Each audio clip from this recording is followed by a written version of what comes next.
मां भवानी सहितं नमामि।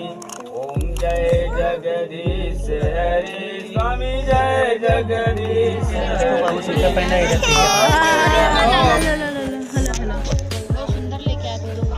उठावा उठावा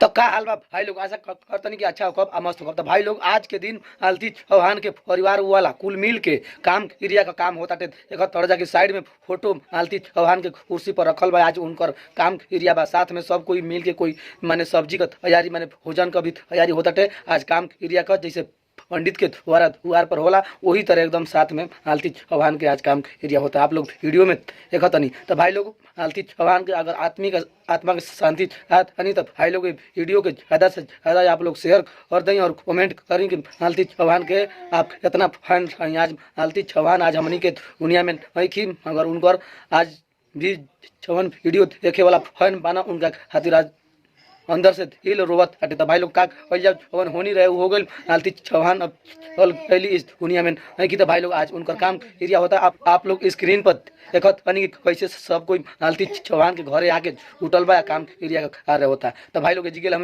वीडियो के करते नहीं। अगर वीडियो अच्छा लागल तो लाइक करी शेयर करिए। अगर हमारे यूट्यूब चैनल पर नया बनी तो सब्सक्राइब कर दिए। अगर फेसबुक पेज पर आनी तो पेज के फॉलो कर दी। हिला तो नहीं फिर कोनो ऐसा खबर के लेके अब तक के लिए नमस्कार प्रणाम धन्यवाद।